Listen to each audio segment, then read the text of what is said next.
know. All the time. All the But time. I want to not piggyback, I want to go backwards.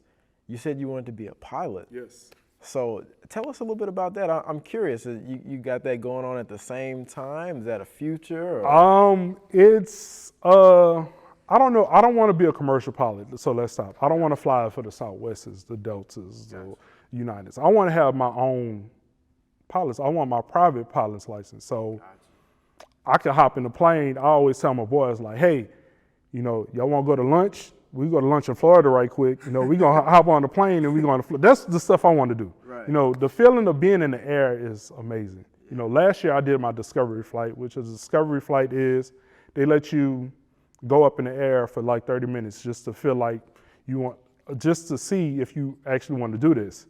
So I did it last summer. I'm like, man, I got the itch, man. I got the itch. I want to do this. But, money and everything else comes into it. But I always wanted to be a pilot, man. It's just something about airplanes that's just like, man, this is amazing. I flight sim. I do all this other stuff just so I can get prepared. So when I go, I'm gonna be about my business.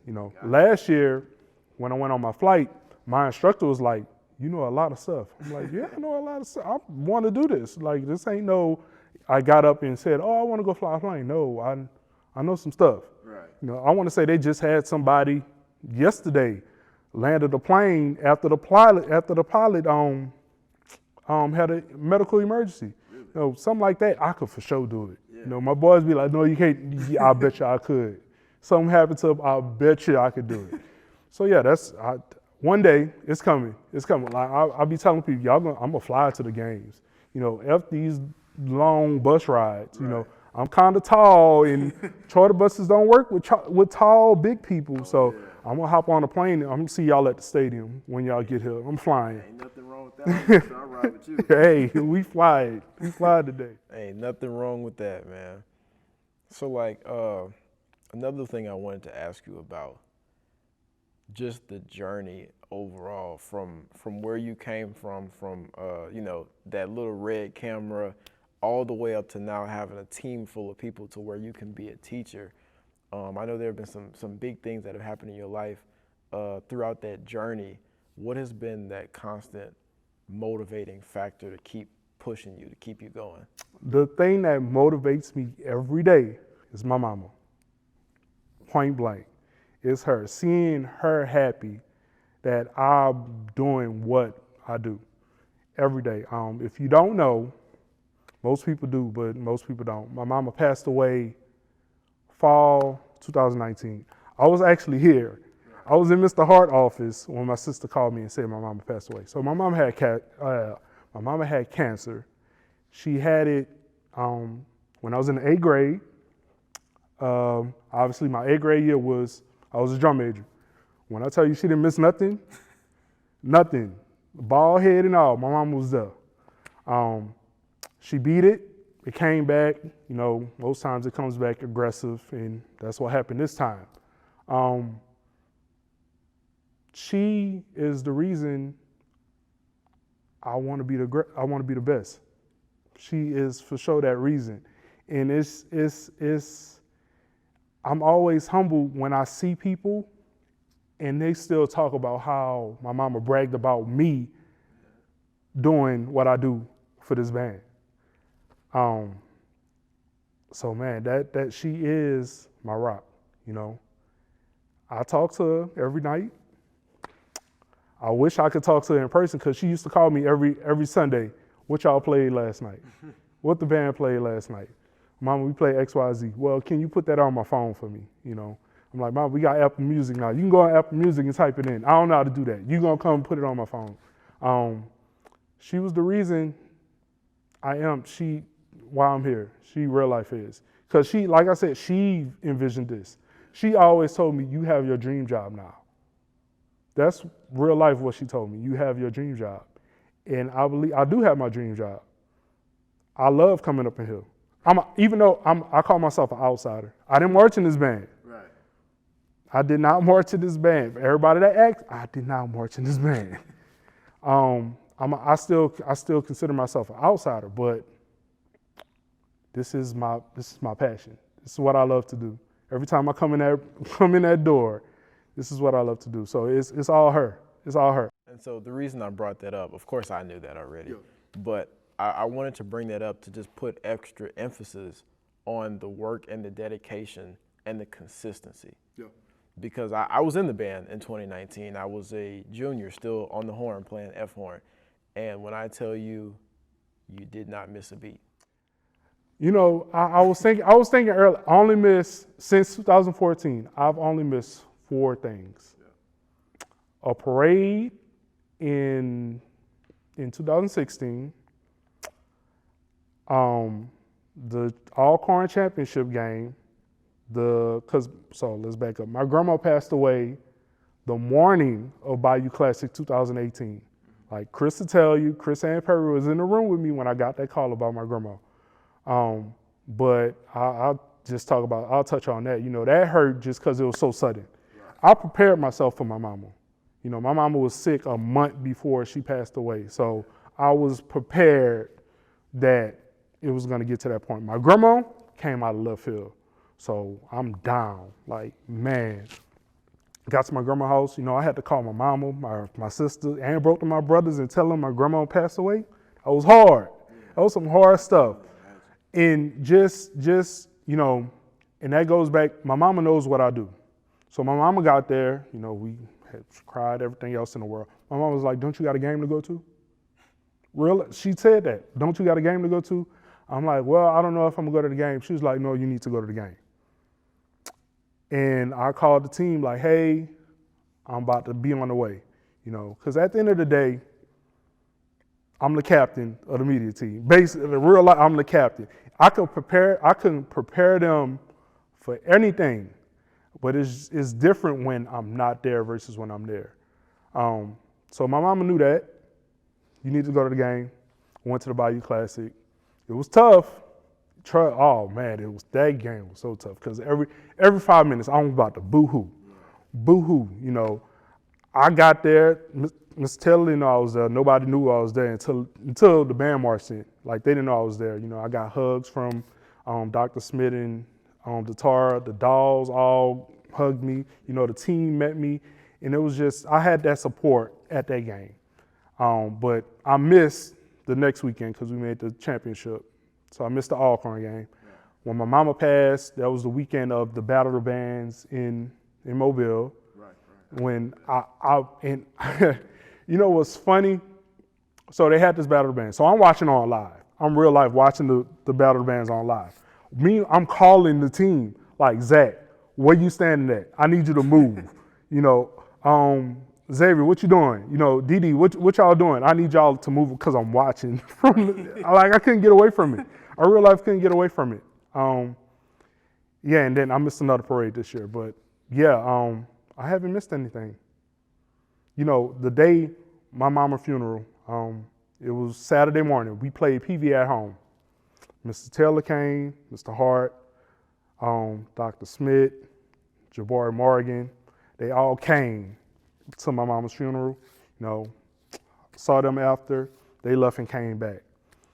I went and do something else, and I'm like, you know, I need to go. Right. You know, we buried my mom and everything else in the world. I'm like, hey, I need to go. We got a game. And I was here before halftime of that game. I was back. Like I said, she loved what I did. Yeah. And I love what I do. So I wasn't about to sit around and just be on my hands. I came back, got back into work. Right. This band gave me a chance. Mr. Taylor talk about it all the time. He always says, I don't know, he doesn't know how I did it. I mean, I know how I did it. Watch this band every day. That was my escape, being in this big room. My escape from the realization that my mama was gone was in this big room. And that's how I got over it. Let me take that back. I did not get over it, but it gave me that out. Yeah. So I didn't have to sit at home just in darkness, just in swallow. Kind of gave you that release. I was here working, doing what I do best for this band program. That is amazing. That's truly amazing.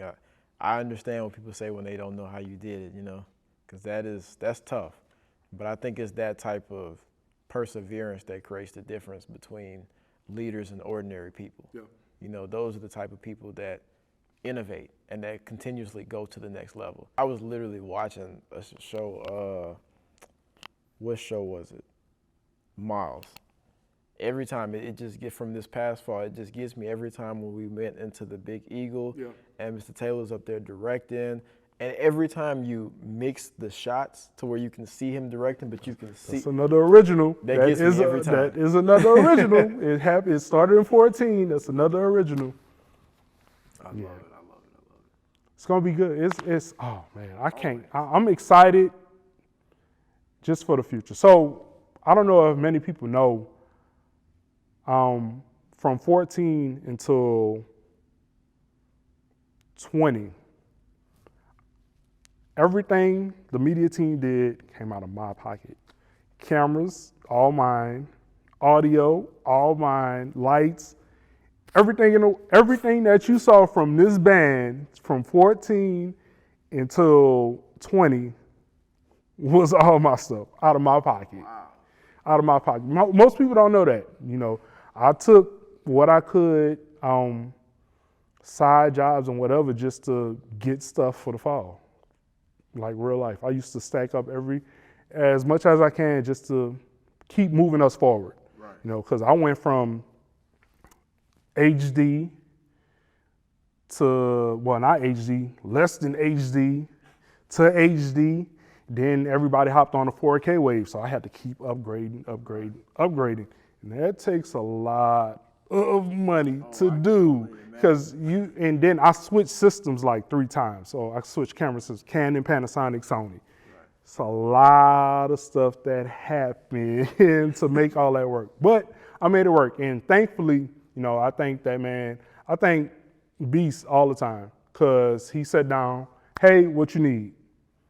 What I need? You asked me what I need? Okay, the X, Y, I need all this. Right. We got it. And push come to shove, this fall, we got everything we needed. Oh man, so the sky's the limit. We got everything we needed. And I want to give, you know, can we like close up on this or something? I don't know if people can see that. Yeah, we'll zoom that in. But I want to let people know that you and the things that you've done from 14 to present is part of the reason that we have this. Yeah. Innovation, yeah. You know, and I don't think people realize how big that really is, and how big the YouTube and the social media community really are, and how important they are in what we do.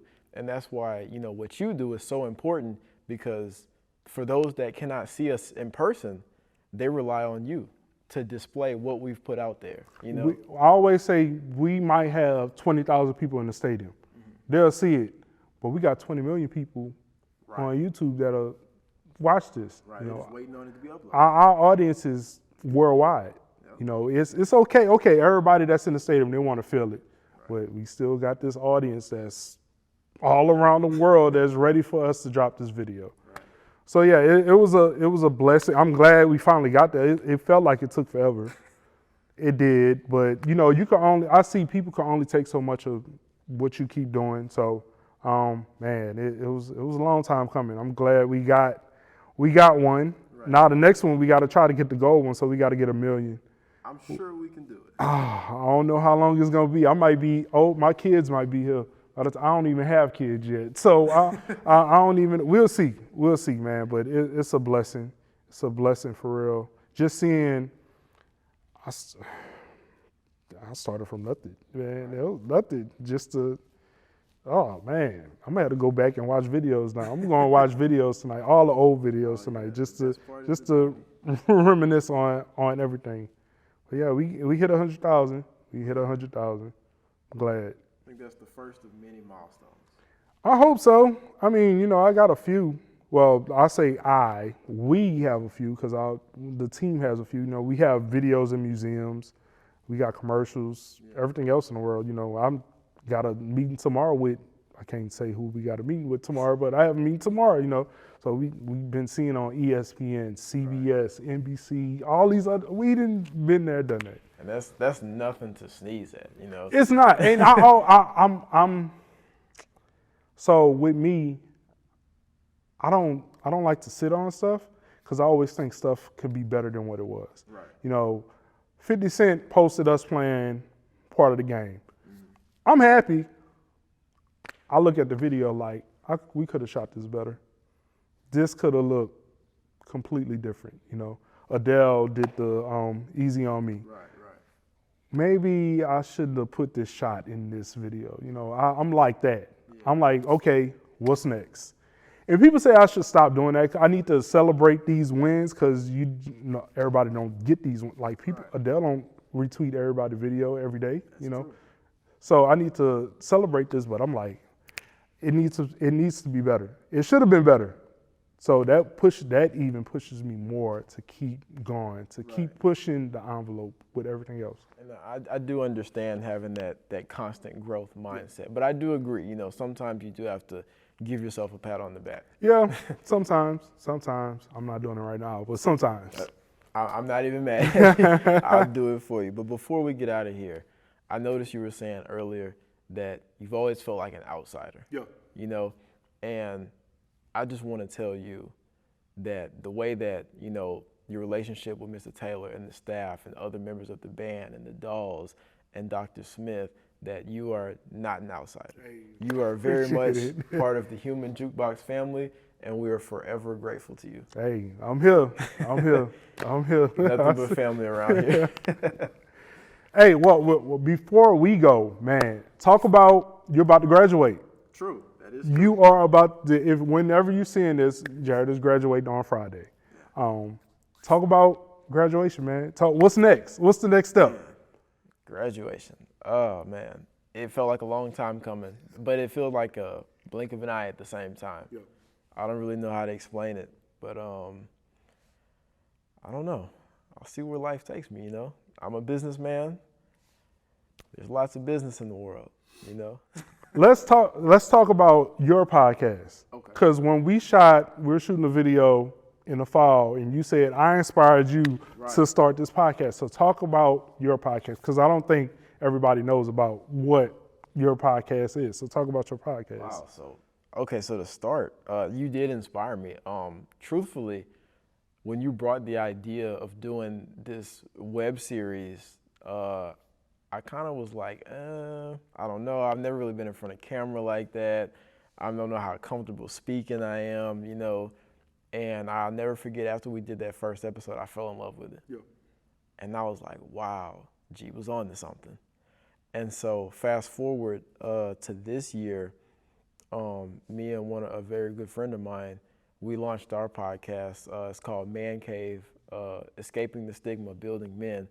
And so the purpose of that podcast is to educate and give a safe space and a community for young African-American men in the country. We're actually looking to expand in the very near future. And so it's really just been a crazy journey, you know, like I said, from 1 minute not wanting to be in front of camera at all, and now I'm talking every week. You get a little taste. You get a little taste, you start to roll with it. I tell Beast that all the time. Like, Beast, he hated doing videos. Like, I'm not talking about, Ked, I'm not talking about you, but you know, you already know how it is. He didn't like doing it, but I made him comfortable enough that when we shoot videos now, he in it. Right. He in it. And that's the same thing with you. You know, you didn't give me that, you was just like, okay, well, we're gonna do this. Yeah. You and Jada talk, we took off from there. We hit the ground running. Yeah. And it surprised me. I'll never forget that first episode. We had to do, at least 5 or 6 takes just on the introduction. I remember you was like, you know, calm down. Mm-hmm. It's just a conversation. And I don't know. It just took off from there. You know, you brought out something in me that I did not even know was there. Mm-hmm. And I still thank you for that to this day. Cause that's what I'm here for, man. That's what I'm here for. I love what you're doing. I completely love what you're doing. You know, if you want me on, I'm on there. You know, if you need anything, you know, pick up the phone. You know, I got you, no matter what. No matter what. I certainly appreciate it. Yeah. I guess that's all the time that we have for today. But before we get out of here, one last time. Yes, sir. I like that.